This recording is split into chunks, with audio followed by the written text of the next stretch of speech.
Hello students, today we will study about final goods and intermediate goods. First, we study about final goods. Final goods refers to those goods which are used either for consumption or for investment. Final goods वो goods होते हैं जिन goods को हम लोग utilise करते हैं या तो कंजम्पशन पर्पस के लिए या फिर उसी सेम गुड्स को हम किसी ना किसी तरीके से कहीं पे इन्वेस्ट कर देते हैं। फर्स्ट चैप्टर में जब हम लोगों ने सर्कुलर फ्लो पढ़ा था तो फैक्टर इनकम रिसीव करने के बाद हम कंजम्पशन एक्सपेंडिचर करते थे क्योंकि हम अपनी नीड्स एंड वांट्स को फुलफ़िल करना चाहते थे और उस कंजम्पशन एक्सपेंडिचर के बिहाफ में हमें गुड्स एंड सर्विसेज फर्म देती थी। ये आपको याद होगा। सेम उसी तरीके से फाइनल गुड्स के कॉन्सेप्ट को लेकर के चलते हैं। तो फाइनल गुड्स वो गुड्स कहलाते हैं जो यूज़ किए जाते हैं या तो कंजम्पशन एक्सपेंडिचर के लिए या तो कंजम्पशन के लिए या फिर इन्वेस्टमेंट के लिए किए जाते हैं। इसलिए final goods include two things. Final good includes two things. First, goods purchased by consumer household as they mean for final consumption. वो गुड्स जो हाउस होल्ड यूज कर रहा है अपने फाइनल कंजम्पशन के लिए। फाइनल गुड को अगर हम कंसिडर करें तो वो गुड्स जो कंज्यूमर यूटिलाइज कर रहा है अपने कंजम्पशन के लिए, वो फाइनल गुड्स कहलाएगा। For example, milk purchase by house hold. जो हाउस होल्ड मिल्क परचेज करते हैं डेली अपने कंजम्पशन के लिए या अपने फैमिली के कंजम्पशन के लिए परचेज करते हैं, इसलिए वो मिल्क क्या समझा जाएगा? फाइनल गुड्स समझा जाएगा।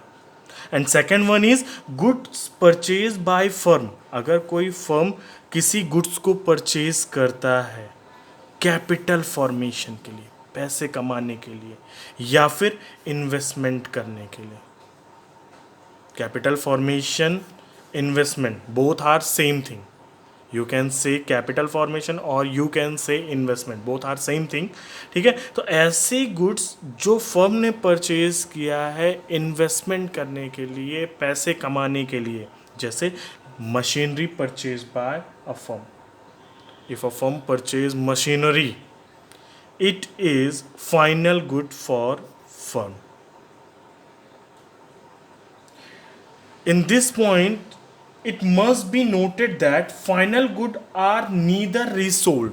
अगर हम फाइनल गुड को और अच्छे से समझना चाहें तो ये मान सकते हैं कि जो फाइनल गुड्स होते हैं उनको किसी भी तरीके से दोबारा नहीं बेचा जाता।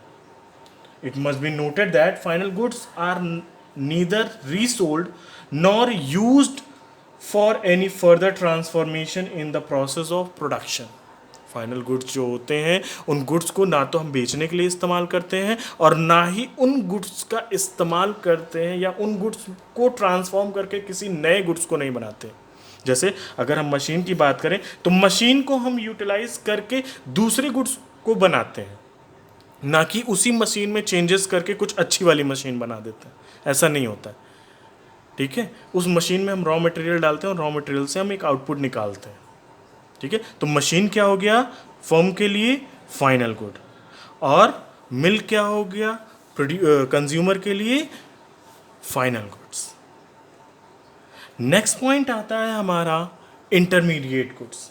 Intermediate goods refers to those goods which are used either for resale. Intermediate goods कौन से गुड्स होते हैं? ऐसे गुड्स जो या तो रिसेल के लिए इस्तेमाल किए जाते हैं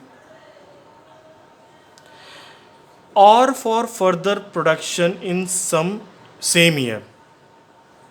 या तो उन गुड्स का यूटिलाइजेशन किया जाता है उसी पर्टिकुलर ईयर में किसी और गुड्स के प्रोडक्शन के लिए, या उन्हीं गुड्स को यूटिलाइज किया जाता है ताकि कुछ और बनाया जा सके।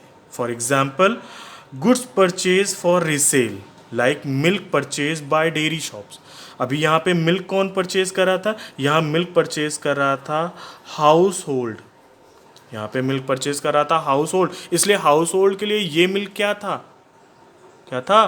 Final goods. लेकिन यहाँ पे है milk purchase by dairy shops. Dairy shops जो हैं वो परचेज कर रहे हैं मिल्क, किस लिए परचेज करेंगे डेयरी शॉप्स वाले? रिसेल के लिए, रिसेल के लिए परचेज करेंगे। इसलिए डेयरी शॉप के लिए ये मिल्क इंटरमीडिएट गुड्स कहलाएगा। एंड नेक्स्ट पॉइंट में, goods used for further production like milk used for sweet making. अगर गुड्स जो भी प्रोड्यूस हुआ है या जो भी गुड्स हम यूटिलाइज कर रहे हो या जो भी ऐसे गुड्स जिनको हम यूटिलाइज कर रहे हैं किन्हीं और चीज़ के प्रोडक्शन में, for example milk used for sweet making, दूध का इस्तेमाल किया जा रहा है मिठाई बनाने में, या इसी स्वीट मेकिंग में हम शुगर का एग्जांपल ले लें।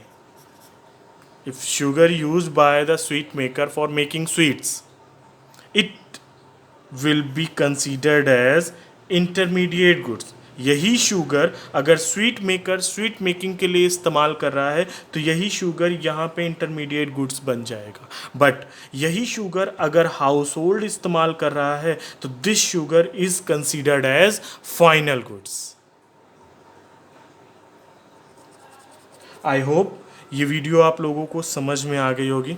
इसके बाद आता है क्लासिफिकेशन ऑफ फाइनल गुड्स। जो हमारे फाइनल गुड्स होते हैं भाई, ढेर सारे गुड्स होते हैं। फाइनल गुड्स को अगर हम कंसीडर करें और क्लासिफिकेशन करें तो अलग अलग तरीके से क्लासीफाई कर सकते हैं। तो फाइनल गुड्स को दो तरीके से हम यहाँ पे क्लासीफाई करेंगे। अगर इन दो तरीक़ों को और हम एक्सप्लेन करने की कोशिश करें तो वीडियो काफ़ी ज़्यादा बड़ी हो जाएगी, इसलिए अभी क्लासिफिकेशन में मैं सिर्फ आपको इतना बता देता हूँ कि this final goods is classified into two parts. First part is consumption goods and second one is capital goods. Consumption goods and capital goods. Okay, तो फाइनल गुड्स को हम दो तरीके से क्लासीफाई किए हैं, consumption goods and capital goods. और इन दोनों के लिए कंजम्पशन गुड्स और कैपिटल गुड्स को हम समझेंगे नेक्स्ट वीडियो में। Okay, thank you.